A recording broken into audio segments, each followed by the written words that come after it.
Dvi labai skirtingos istorijos apie tuos pačius mūsų tautai iki pat šaknų žinomus įvykius – trėmimus iš Lietuvos į vietas su nežmoniškomis gyvenimo sąlygomis. Pirmoji istorija yra mano mamos Kristinos Pumputienės prisiminimai apie giminę ištikusią tragediją. Tai istorija apie mano močiutės Angelės Veronikos Bražėnaitės brolį Petrą Bražėną, gimusi 1928 metais. Jų šeima, tėvas, motina ir 3 vaikai gyveno Pagirėlės kaime, 8 km nuo Utenos. Nors mano senelės tėvas buvo to kaimo seniūnas, jie nebuvo turtingi.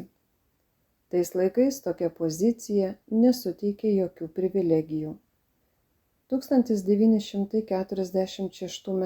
žiemą artimame Pačkėnų kaime vyko vakaronė. Tai pasibuvimas kieno nors gryčioje, kai žmonės susineša savo maistą, bendrauja, žaidžia žaidimus ir šoka. Petras joje dalyvavo, o kai jau vakaronė ėjo į pabaigą, jis pasisiūlė palydėti vieną merginą iki jos namų.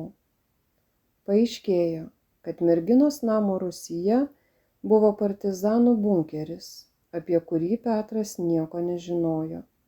Ir kaip tik tuo metu, kai Petras ir mergina užėjo į trobą, jie apsupo stribai, o aptikę partizanų bunkerį rūsyje, apkaltino Petrą bendrininkavimu ir jis sulaikė, išvežė į Uteną tardymui. Petro tėvas tikėjosi jį išvaduoti. Nuvyko į Uteną ieškoti. Manė, kad susitars dėl sūnaus paleidimo, bet nepavyko. Niekas jo neklausė. Senelė pasakojo, kad tėvukas grįžo labai liūdnas dėl Petruko ir mes labai verkėm. Po kelių dienų Petrą ištrėmė. Jo šeima buvo sukrėsta. Tėvas kaltino save, kam išleido į šokius tokiais neramiais laikais. Jie gavo kelis laiškus nuo sūnaus, kai jį vežė į Sibirą. Juose jis ramino tėvus. Viskas bus gerai. Sugrįšiu. Po kiek laiko tėvai gavo pranešimą, kad Petras Bražėnas susirgo plaučių uždegimu ir mirė pakeliui į Sibirą. Kur jo palaikai, taip ir nežinia. Su jo buvo vežami dar keli aplinkinių kaimų jaunuoliai. Vienas iš jų grįžęs pasakojo, kad Petrą nuolat mušdavo ir tyčiodavosi įsiutę kariškiai, nes šis nemokėjo kalbėti rusiškai.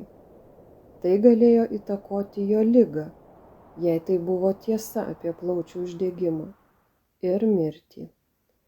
Laiškus ir pranešimą tėvas sudegino, kad valdžia nerastų ir visos šeimos neišvežtų. Senelė pasakojo, kad tokios skaudžios žinios dėl Petruko neištvėrė tėvas.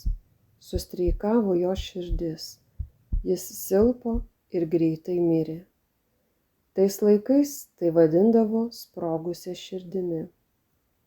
Mano senelė norėjo sutvarkyti dokumentus, kad būtų pakabinta jos brolio atminimo lentelė prie Utenos Kristaus žengimo į dangų bažnyčios.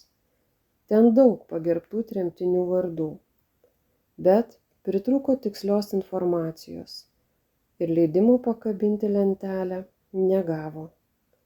Teliko tik prisiminimai ir pasakojimai artimiesiems. Antrasis pasakojimas yra apie mano prosenelį, mano mamos senelį, Vytautą Vytoldą Panavą, kuris gimė 1926 metais Molėtuose. Jo šeima buvo didelė, kartu su juo augo 3 broliai ir 3 seserys.